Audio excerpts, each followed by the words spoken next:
बोलो गणेश भगवान की जय। सकट चौथ माता की जय। माघ कृष्ण चतुर्थी को सकट का त्यौहार मनाया जाता है। इस दिन संकट हरण गणपति गणेश जी का पूजन होता है। इस व्रत को करने से सभी कष्ट दूर हो जाते हैं और समस्त इच्छाओं व कामनाओं की पूर्ति होती है। इस दिन स्त्रियां दिन भर निर्जला व्रत रखकर शाम को फलाहार लेती हैं। दूसरे दिन सुबह सकट माता पर चढ़ाए गए पूरी पकवान को प्रसाद के रूप में ग्रहण करती हैं। तिल को भूनकर गुड़ के साथ कूट लिया जाता है। तिल कूटे का पहाड़ बनाया जाता है। कहीं कहीं तिल कूटे का बकरा का भी बकरा भी बनाया जाता है। उसकी पूजा करके करके करने के घर का पूजा करके घर का कोई बच्चा तिल कुटे के बकरे की गर्दन काट देता है। सबको इसका प्रसाद मिलता है। बच्चों, एक बुढ़िया थी, एक उसका बच्चा था लड़का। तो लड़का जंगल से लकड़ी लाता और उस बेच के उसी से उनका गुजारा होता था। तो उसकी माँ उसके नाम का कभी सकट चौथ का व्रत रखती, कभी सोमवार का व्रत रखती, कभी पूर्णमासी का व्रत रखती, कभी मंगलवार का व्रत रखती, कभी ऐसे मतलब शुक्रवार का व्रत रखती। वो अपने बच्चे के नाम से व्रत रखती रहती। तो कभी गुड़ कभी कुछ मंगाती। तो उसका बेटा जानने लगा तो बोली, बेटा आज जंगल जा रहा है, जंगल से लकड़ी बेचते वक्त आओ, जिस टाइम लकड़ी बेच के आओगे ना तो गुड़ और तिल लेके आना। बोले अच्छा माँ। ये बात पड़ोस की एक बुढ़िया सुन रही थी। बाहर जैसे ही वो लड़का निकला, वो बुढ़िया कहने लगी, बेटा कहाँ जा रहा है? बोले लकड़ी काटने जंगल जा रहा हूँ। तो बुढ़िया कहने लगी, बेटा तेरी माँ तो तुझको कभी ऊपर उठने नहीं देगी, क्योंकि तेरी माँ का तो रोज़ का व्रत है, गुलगुला खानी, मट्ठी खानी। तेरे नाम का व्रत नहीं रखती बेटा। ये तो तेरी माँ लड्डू और मट्ठे खाती है, इस वजह से तेरे से कभी कुछ मंगाती रहती हैं। कहा। बोले अच्छा। बोले कोई बात नहीं, आज जा रहा हूँ मैं। तो गया, वो जंगल से लकड़ी काटा। लकड़ी काटने के बाद वो बेचा। बेचने के बाद गुड़ और तिल लेकर आया। गुड़ तिल लेके आया। उसकी माँ ने गुड़ भुना, तिल कूटा और कहानी सुनने के वास्ते 7 लड्डू के छोटे छोटे, तिल के छोटे छोटे लड्डू बनाए 7। कहानी सुनते वक्त बच्चों 7 लड्डू बनाने चाहिए। छोटे छोटे 7 लड्डू बनाए। तो एकदम चना के दाने इतने बड़े बड़े लड्डू होते हैं, छोटे छोटे। तो बना के कहानी सुन के उठी। तो और वो लड़का कहने लगा, बोले माँ मैं तो बाहर प्रदेश जा रहा हूँ। बोले बेटा क्यों जा रहा है प्रदेश? हम लोग का गुजारा तो माँ बेटियों का हो ही रहा है। बोले नहीं माँ मैं नहीं, मैं तो प्रदेश जाऊँगा। बोले कोई बात नहीं बेटा, तू अगर नहीं मान रहा तो ये जो मैंने सकट चौथ माता का व्रत किया है तेरे वास्ते, और ये जो मैंने लड्डू बना रखे, बेटा इसको ले जा। तेरे ऊपर कभी भी संकट पड़े, कभी भी तेरे ऊपर संकट पड़े तो तू इसको अपने एक लड्डू निकालना और ये कह देना, अब मेरी माँ मेरे वास्ते अगर व्रत रखती हो तो मेरा संकट दूर हो जाए। उसके मन में नहीं था लेने को, फिर भी कहते हैं ना सीख था उसके मन में, लेकिन फिर भी ले लिया और पल्ले में बांध के चल पड़ा। तो चलते दूर जंगल में निकल गया। रात हो गई तो बच्चों एक शेर इधर से और एक शेर इधर से और उसके तरफ आ रहे हैं दोनों। वो सोचा, बोले अब तो मैं बचूंगा नहीं, अब तो ये शेर मारेंगे, ना तो मैं घर का रहा ना मैं घाट का, मैं क्या करूं? उसको अचानक याद आई। उसने कहा, बोले मेरी माँ ने मेरे वास्ते जो व्रत रखा है तो उसको आजमा के तो देखूं। उसने एक लड्डू निकाल के कहा, हे मेरी संकट माई, हे मेरी सकटा माई, अगर मेरी माँ मेरे नाम का व्रत रखती हो तो ये मेरी माँ सकट माँ में ये शेर अपने इधर उधर चले जाएं। उसने तो जैसे ही लड्डू छोड़ा बच्चों, इधर दोनों शेर आ रहे थे उसकी तरफ, उधर मुँह करके अपने दोनों निकल गए। बोले ओहो, व्रत तो मेरी माँ मेरे वास्ते रखती थी, लेकिन फिर भी अब मैं घर से आ गया तो मुझे अब चलना चाहिए, कमाई के घर जाऊंगा। गया, सारी रात चलता रहा। सवेरे हुआ, रात को बारिश आई, अचानक नदी चढ़ आई, नदी में बाढ़ आ गई और बीच में लड़का, और बाढ़ आ गई। अब लड़का घबरा गया, कहा अब तो वह उससे बचा तो ये नदी से नहीं बच पाऊंगा। उसने तो फिर वही माँ वाली याद, वो कहानी वाली याद आ गई, माँ की जो दी हुई लड्डू थी। उस लड्डू को निकाला और पानी में डाल दिया। बोले अगर मेरी माँ मेरे नाम का व्रत रखती हो, सकट माँ, तो नदी मुझे रास्ता दे दी। जैसे ही डाला, नदी इधर और इधर दोनों साइड हो गई, बीच में रास्ता हो गया, निकल गया। उसके पछतावा मन में रहा। बोले माँ तो मेरे ही वास्ते रखती थी, फिर भी चलूँ मैं।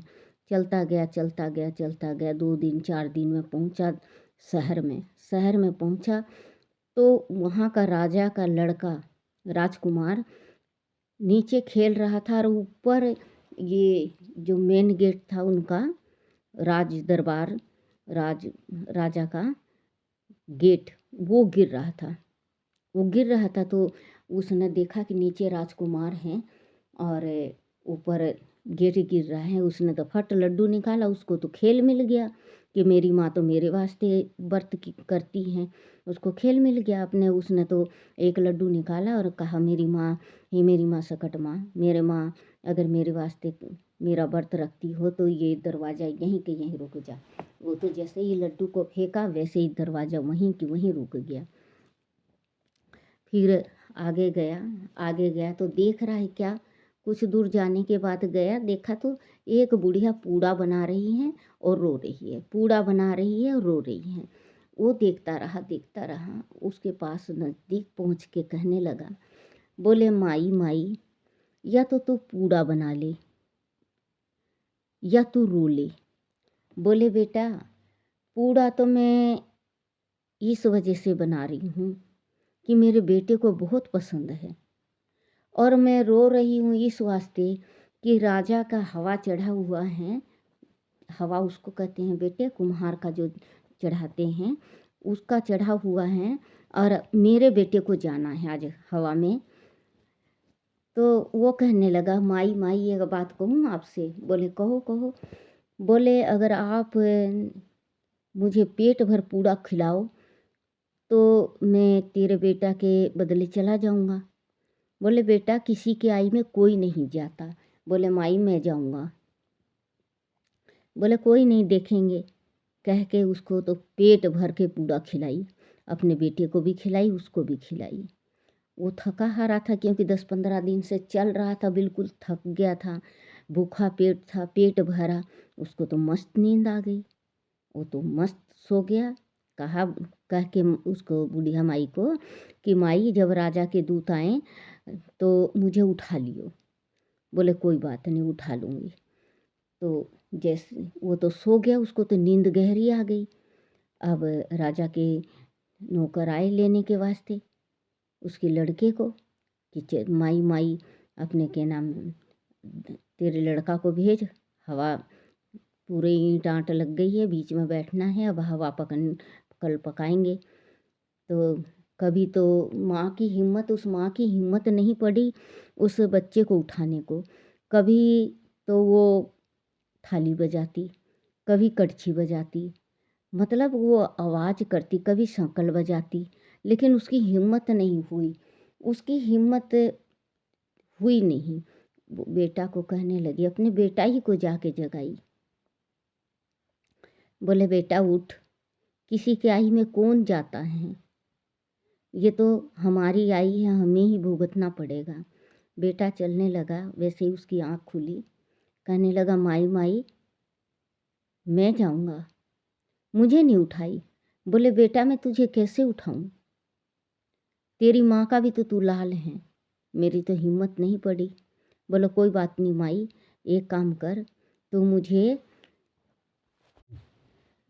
लड़का कहने लगा माई तू मुझे 1 लोटा जल दे दे, थोड़ा सा चावल, थोड़ी सी हल्दी अपने, उसने तो फटाफट एक प्लेट में एक प्लेट में हल्दी चावल दिया और एक लोटा जल दे दिया, और वो तो सकटमाई करता हुआ उनके साथ चला गया। हवा में बैठा दिए, बीच में बैठ गया लड़का। बुढ़िया माँ कहने लगी, बेटा तेरी रक्षा माँ सकट माता करेगी, क्योंकि सकट माता पुत्र को देने वाली हैं और तेरी रक्षा सकट माता करेगी। कह के वो बच्चा जैसे ही बैठ गया और हवा में आग लगा दिया गया।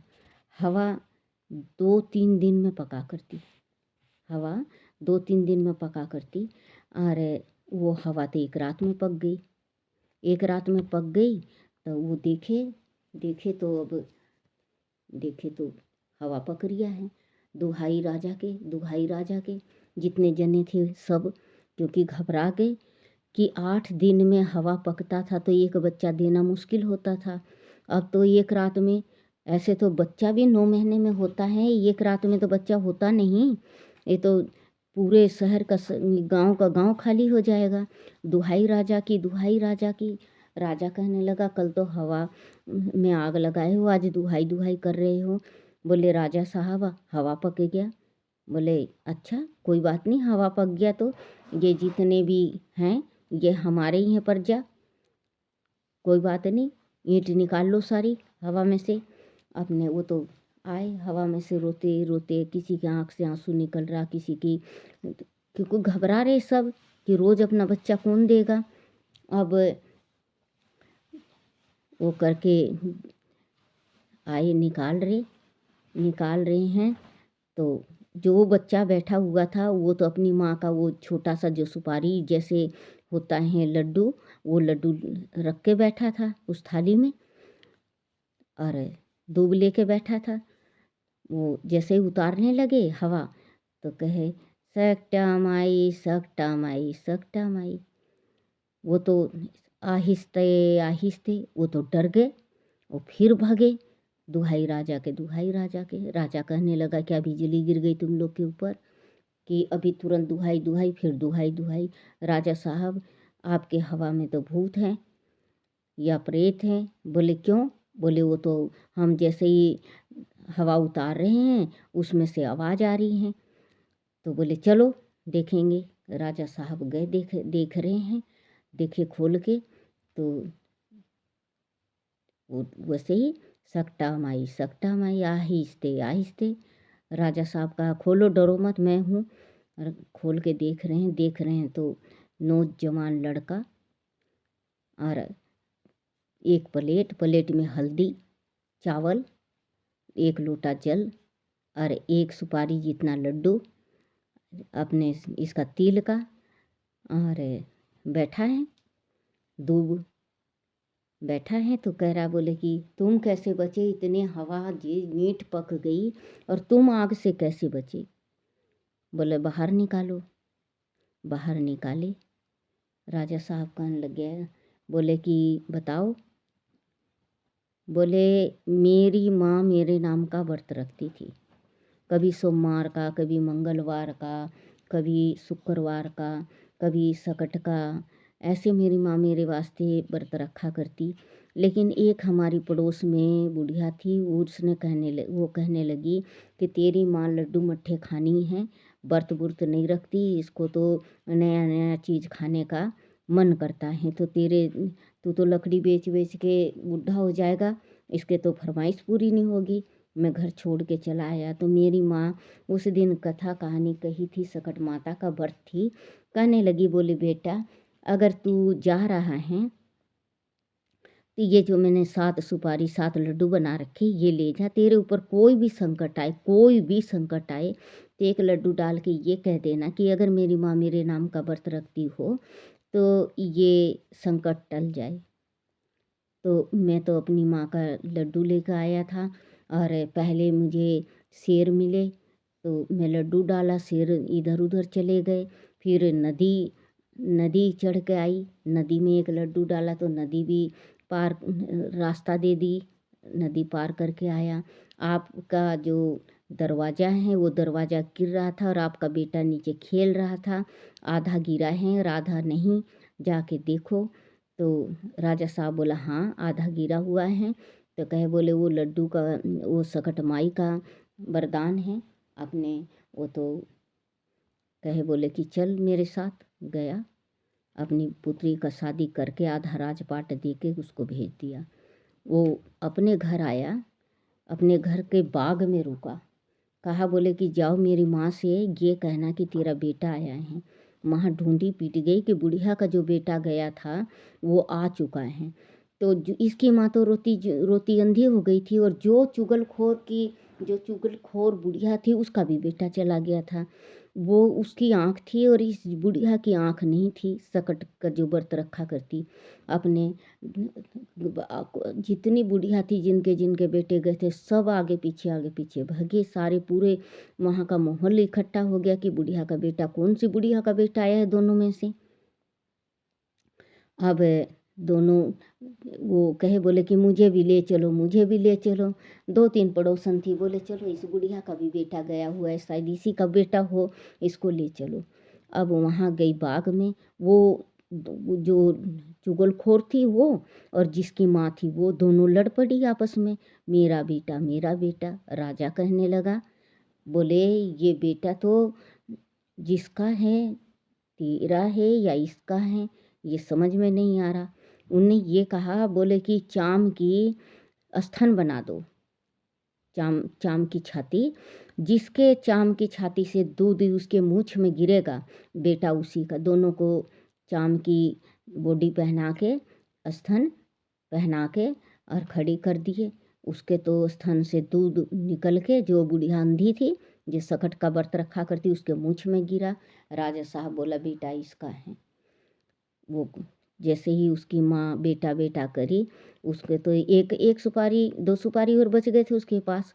उसने तो फट अपनी सुपारी निकाली, हे मेरी सकटा माई, हे मेरी सकट माँ, अगर मेरी माँ मेरे वास्ते सच्चे दिल से व्रत रखती हो तो मेरी माँ का दोनों ने आँख में ज्योति आ जाए।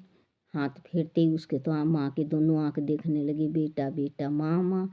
अपने बहू को देखिए गले लगा के अपने घर आए, घर सुख से रहने लगे। हे मेरी सकट माँ, जैसे बुढ़िया का पहले आपने सुना, किसी का ना सुनियो, जैसे बाद में सुना उस बुढ़िया का, सारा दुख दूर कर दिया आपने। हे मेरे सकटा माई, हे मेरी सकट माँ, कहते के सुनते के हुकारा भरते के सबके सुनिए। 4 घड़े अमृत भरे, 2 कहने वाले के 2 सुनने वाले के।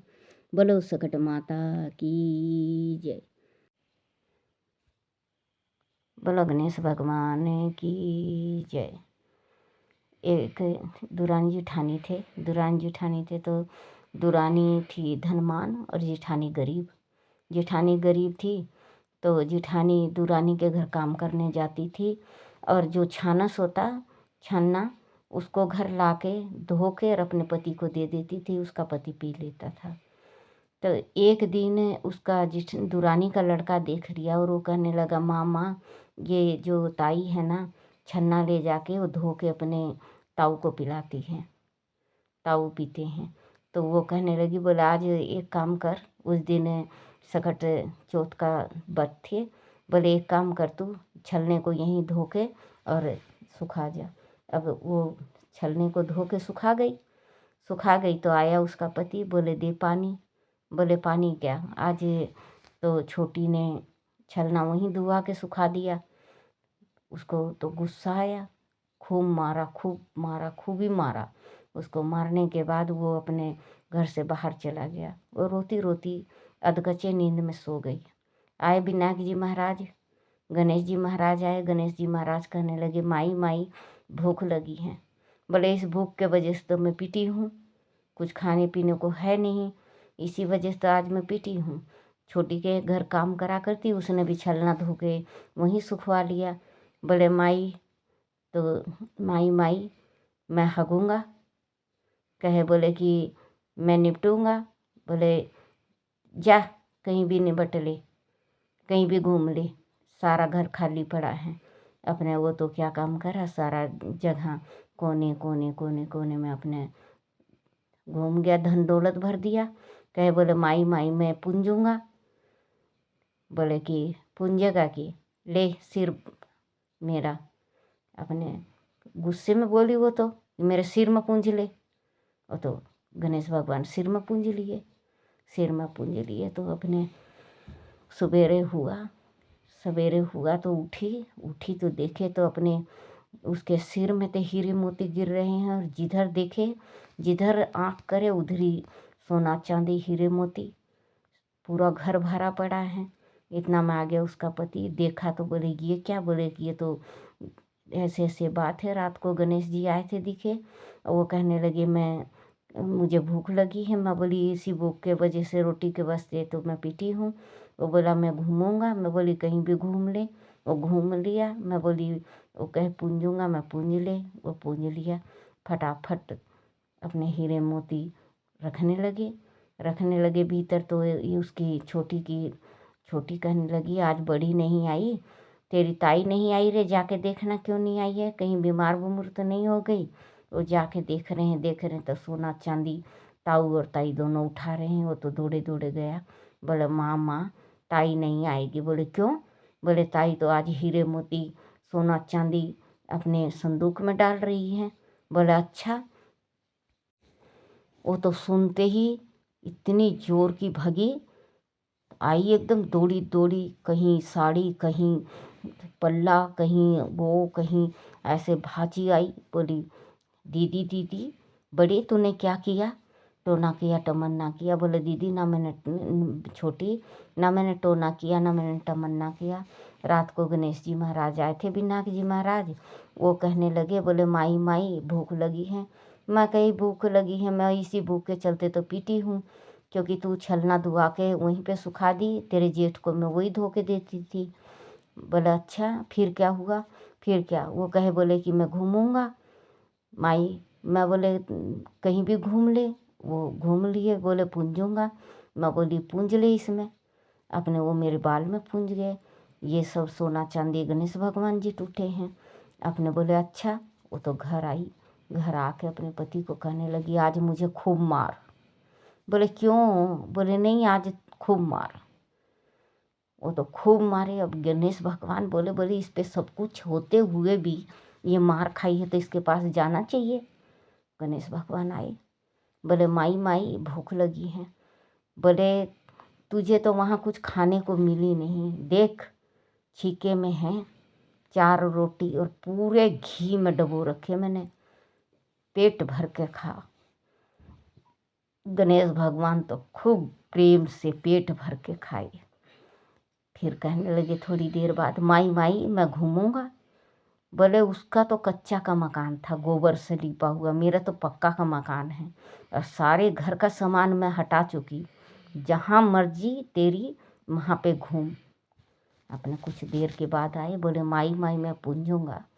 कहने लगे बोले कि पूंज ले, उसने तो आज तक शैम्पू में सिर भी नहीं धोया होगा, देख मैंने शैम्पू में सिर धो के और खुशबू का तेल लगा के एकदम चमाचम कर रखा है, पूंज ले। अपने उसने तो पूंज लिया। गणेश भगवान ने सवेरे हुआ देखे तो डाक उठ गई, जगह जगह पोटी, और उसके बाल में पोटी, और खड़ी हुए तो पोटी गिरे। अब कहने लगे बोले कि उसका आदमी कहने लगा बोले ये क्या किया तूने? बोले मुझे क्या मालूम था कि ये हो जाएगा। अपने वो तो बुलाओ बड़ी को। गए भाभी चलो जल्दी से। वो तो भाजती हुई आई। बोले क्या हुआ? देखे तो नाक बंद कर ली। बोले क्या हो गया? इतनी बदबू सारे जगह, कौन इतना पोटी करा है? बोले जो तूने बताया था वैसे ही मैंने किया। बोले मैंने क्या बताया था? बोले जैसे तुझे मारे थे जेठ साहब, मैंने भी अपने मार खाए, ये करे वो करे, पूरी कहानी बता दी। वो कहने लगी मेरे विनायक जी महाराज, बड़ी कहने लगी उसकी जिठानी कि हे मेरे विनायक जी महाराज, इसका तकलीफ दूर करो और आप आ जाओ। विनायक जी महाराज सोचे, बोले कि जाना तो चाहिए। विनायक महाराज तुरंत प्रकट हो गए। बोले हाँ। बोले विनायक जी महाराज ये सारी चीज माया समेटो अपनी, ये गंध पूरी भरी पड़ी अपनी माया समेटो। बोले ये गंध और बदबू जब ही जाएगी जब अपने धन में से आधा धन बड़ी को देगी। जब उसका पति कहने लगा दे देंगे दे देंगे, बोला अभी तुरंत दो। आधा धन माया बांट के दिया। एक सुई रह गई किसी कोने में, बदबू उसके सिर की नहीं गई। बोले महाराज अब बदबू अब भी मेरे सिर में है। बोले तुम्हारे कोने के अंदर एक सुई पड़ी हुई है, उस सुई का भी आधा बंटवारा करो। उस सुई में से आधा बंटवारा करा। फिर इसके बाद उसके घर की बदबू गई और उसके घर का सारा दलिद्र गया। तो कहते हैं इस कहानी से सीख यही मिलती है कि जितना परमात्मा देता है उतना ही से सब्र करना चाहिए। किसी का देख के कभी किसी का देख के माया उछलना नहीं चाहिए कि हमारे घर भी इतना माया हो। तो जैसे गणेश महाराज बड़ी के ऊपर टूटा था, सब पे टूटियो, छोटी पे टूटा था किसी पे ना टूटियो, और बड़ी पे टूटा था सब पे टूटियो। 4 घड़े अमृत भरे, 2 कहने वाले के 2 सुनने वाले के। ये मेरे बिन नाग जी महाराज जो आपकी ये कहानी सुने उसके सारी मनोकामना आप पूर्ण करना। बोलो गणेश भगवान की जय। बोलो बिन नाग जी महाराज की जय।